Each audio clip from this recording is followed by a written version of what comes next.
Howdy everybody, my name is Zach. I'm one of the undergrad TAs for CSE 365 this semester, and this is just going to be a quick video on how you can use Visual Studio Code as well as GDB to carry out a buffer overflow attack. So the first thing we're going to want to do is open up Visual Studio Code here, and we'll want to open the folder that has our executable in it. So in this case, it's just going to be in my documents and in the folder right there. You'll also notice that I've provided the C program as well. That one is optional, but it is useful for viewing what the variable names are, some of the methods, as well as being able to step through your program either on the C side or on the assembly side. The other thing you're going to need to make sure you have is the launch.json file there. It's essentially going to allow us to start GDB as soon as we run the program. So to do that, you'll want to go to running debug, create a new launch profile, and then walk through the steps. It'll ask you kind of what platform you're using. You'll just want to say C or C++. And it should create a skeleton that looks something similar to this. You'll just want to make sure that the type is cppdbg, request is launch. You'll want to provide the path to your debugger, which in this case is going to be GDB.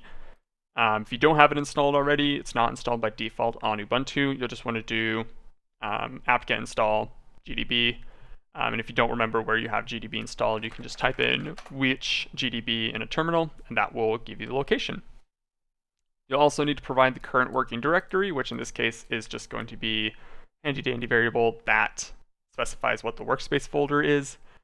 Next line is going to be the actual executable that you're running. So in this case, it's just called program, and then I'll give it a path relative to what the workspace folder is.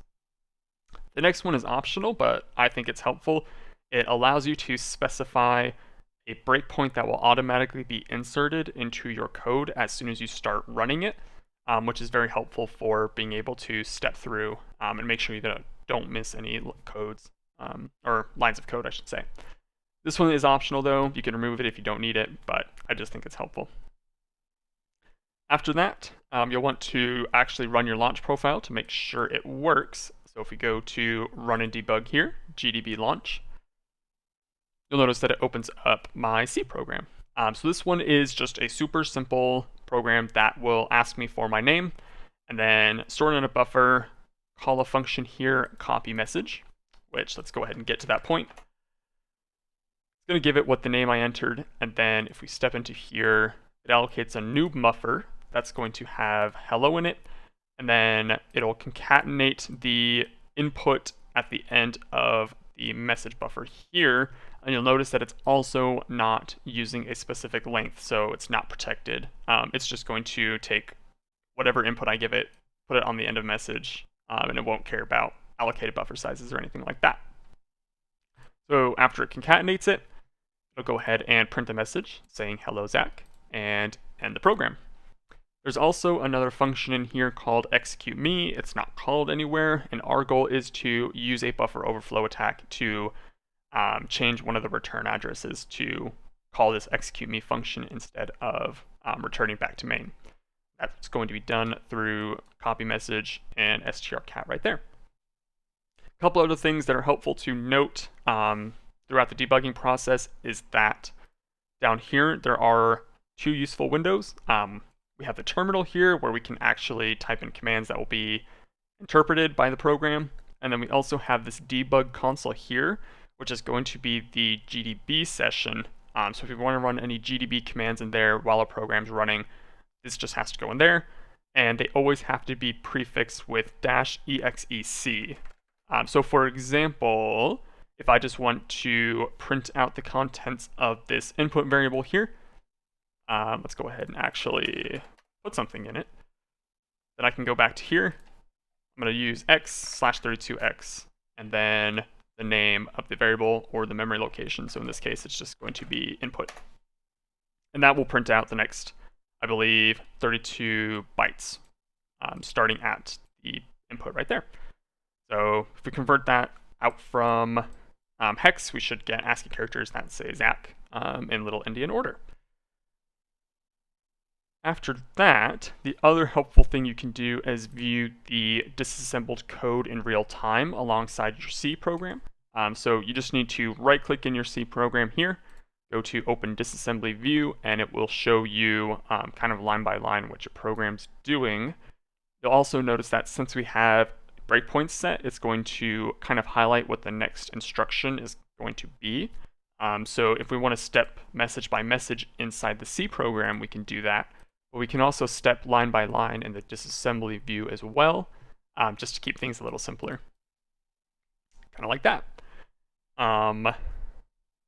After that, one thing to note is if you don't have your source code available, you can just do file and then new file and type in kind of any C program that you want. For example, just the main one here. And it will kind of trick Visual Studio Code into allowing me to click on Open Disassembly View and view the assembly instructions behind it. So this will correlate to what the executable currently is. It won't correlate to this function that I just wrote here. Yeah, I don't need to save that. On the left-hand side here, you'll notice that we have the variables. These are going to be the ones declared in C.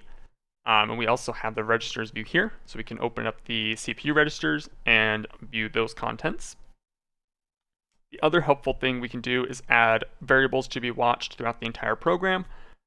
So for example, if I want to, let's say, watch what message is here, I can add a new expression. So what I'm going to want to do is cast it to the specific type first. So I already know that this is going to be a character array of 20 characters. And then I'll also want to dereference the pointer as well, just to show me the entire array contents. So now if I open that up, you can see inside message, I just have hello right there.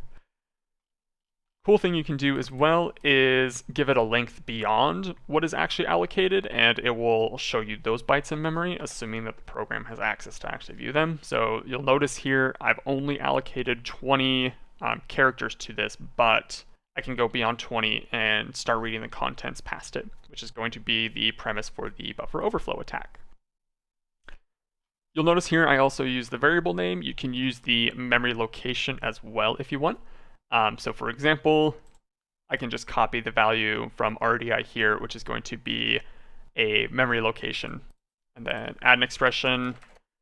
I'm going to assume it's going to be a character array. Hopefully it is. Should be out of the messenger input here. We'll dereference it similar and then just provide it the memory location there. Yep, so it's going to be our message buffer here, and you'll notice they have the exact same contents. So that's how you can do it by the memory location itself. You can use the hex value or the integer value that you get from right-clicking, click on copy value. If you don't want to view them in ASCII or integer format, and you instead want to view them in hex, at the end here, you can just do a comma with an H, and that will change all the values inside to be in hex format. Kind of useful if you're looking at memory locations. That should about do it for setting up Visual Studio Code. Now we can move into actually performing the buffer overflow attack.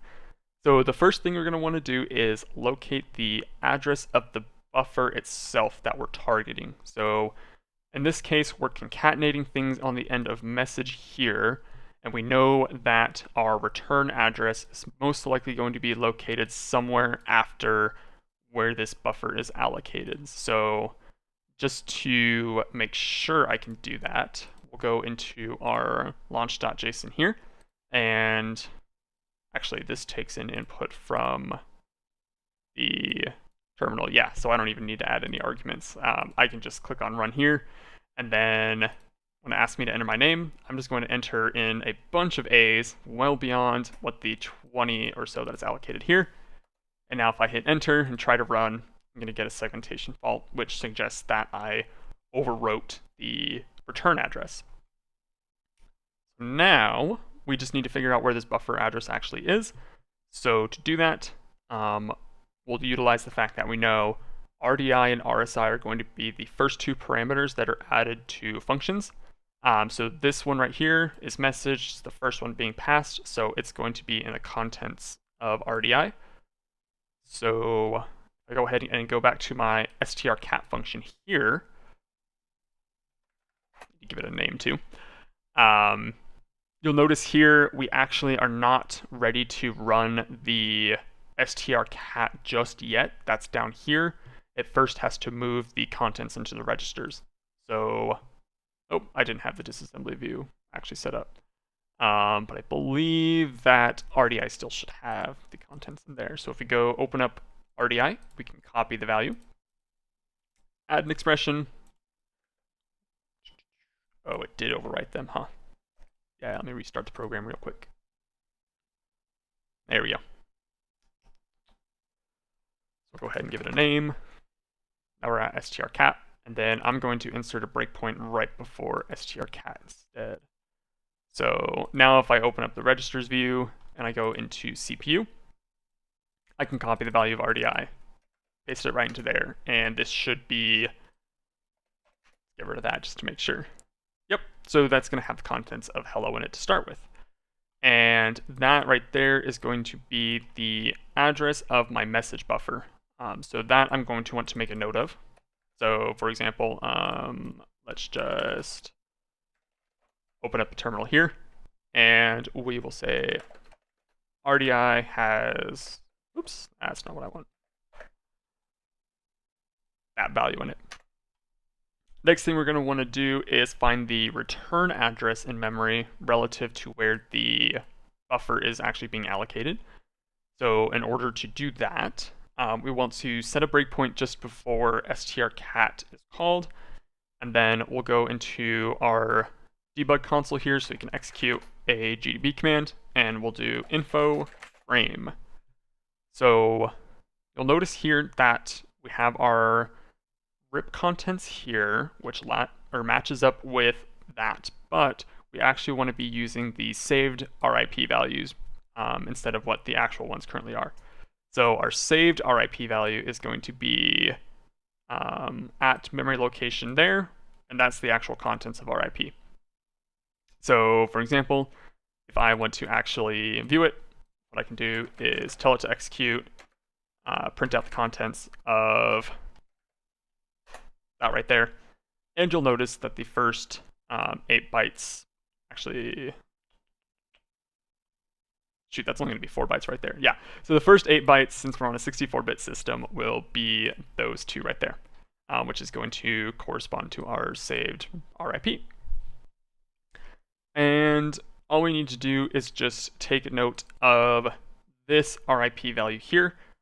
So I don't have it in an integer format like I do over here. So what I can do is just paste the value into here, and it'll actually give me the integer version instead. The reason that this works is that every single time we run the program, these might be changed a little bit, but the relative offset is always going to be the same. So if I go into here and I do my RIP value, that's not what I wanted to do. Of course I did it again. We'll paste that into there, and when we subtract the two, that'll actually give us the relative offset, which is going to be where we need to overwrite. So for example, I can copy RIP, paste it into there, and then subtract from RDI. Oops, there we go. And you'll notice that I get 40, which is going to be 20 bytes after my message array. So what I need to do is first give it 40 bytes of random data, and then after that, I'm going to give it the address of the next return memory location that I want to go to after it's finished executing this function here. So in this case, it's going to be execute me. I need to find the actual memory location of it. I can hover over it, or I can go into the debug console and do, oops. Oh, why did it open my calendar? That's weird. There we go. We can do execute x32x, and I just want to get execute me. So you'll notice right there, the function is going to be stored right there. So we'll go ahead and create a note of the memory location for our function. The other way you could do this also is by adding an expression in the watch panel. So we'll do a pointer to void, since that's how you can do functions, then the name right there. execute me, and that will tell you the memory location. So now we have basically all of the information that we need. We know how many bytes are needed to reach the saved RIP location in memory. So now we just need to kind of create our payload that will actually be what we're inserting into message right here based on the input that we provided. So we can have a handy dandy Python program in order to do that. So we'll just do right click, new file. We'll say payload.py. Going to need to import the struct module because we're going to be working with packing bytes. And then go ahead and create our payload. So I'll just say it's going to start off as a bunch of A characters, and I need to figure out how many I need. So one thing to note is that message already has 6 bytes in it from the string here, and we're concatenating at the end of it. So I know I need to have 40 to get to the RIP location. I already have 6 bytes, which means I'm going to need 40 minus 6, 34 A characters in order to get to that location. And then afterwards, I'm going to want to give it the memory location of the function that I want to execute. So the format in this case, I'm going to say it's in little endian, since I'm running a 64-bit AMD processor. To do that, I just provide the less than symbol, and then since I'm using 64 bits, I'm going to need to use I believe it's called like a long here, which is going to be Q. So that'll be the full 8 bytes. And then I can just give it the memory location right here. So if I go back to my terminal, I have this, and then this is only going to be 6 bytes here since it chopped off the first 2 bytes just to save on space. But I want to go ahead and add those zeros in there, otherwise struct.pack might not like it. And then I'm going to want to save that to a file so that I can provide it into the input stream for the program. So we're just going to say with open payload and then write back as file and write our payload out. So now when we run this program, I'm actually going to leave this open. Let's switch to that one. If I run my payload.py program, well, that's handy. Python 3 payload.py. There we go. So now it'll create a text file that has the binary data that I'm going to use as my payload. So, for example, if I try to cat it, you'll see it's got a bunch of A's and then all this weird information there, which is actually going to be the memory location of RIP that I'm trying to overwrite. Sorry, it's not the memory location of RIP. This is going to be the location of the function that I'm trying to insert, which in this case is going to be execute me. So now that we have that, we can go ahead and try providing it into our program here. So I'm going to insert a breakpoint on execute me, and then we'll also insert a breakpoint just before strcat. The other thing to note is that we actually do need to pass it as the input as well. So if we go into launch.json here, I'm just going to say, give it an argument of that, and then my payload. And so this is essentially the equivalent to doing redirection. So all I'm doing is essentially that command.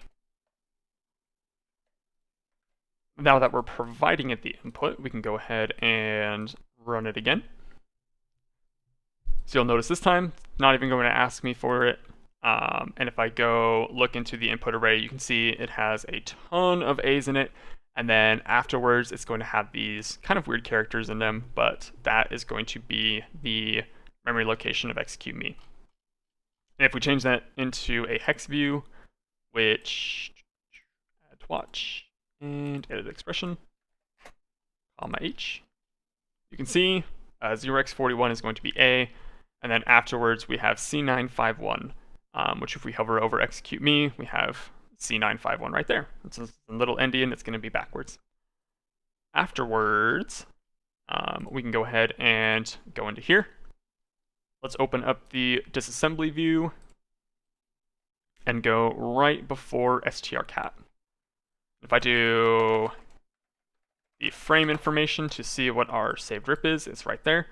And now if I step over it and try to view what the saved RIP is, it should give me a different value. Which in this case it did. It gave me my 51C9, so as soon as I exit the stack frame, it's going to take me to this new memory location. So I'll go ahead and insert a breakpoint right before execute me. You can see if I hit resume, now I'm actually in the function execute me, even though I never call it in my C program. So that's kind of how you can do the buffer overflow attack. You'll notice that if I try to go anything further, it's just going to exit, which I guess it'd be kind of cool if I actually printed something there. But that's the general premise. If you follow those steps, it should be all good. One thing to note is that these functions might be a little bit different, or they might have a different way of calling the function. And there's also some kind of randomization or protections that C and the compiler will add in order to make sure that buffer overflows usually don't happen. So this program was actually compiled using a special flag. Do I still have it in here? Yeah, there we go. No stack protector in order to make sure that we can actually overwrite it. If we didn't compile it with that in there, it would get very angry saying that we wrote over it, and it would notice that we did stack smashing and immediately terminate. So if you want to test this yourself, just make sure that you use something similar to that in order to actually allow you to carry out the attack. But otherwise, that's pretty much it. So if you have any questions, feel free to hit us up on Discord. Thanks!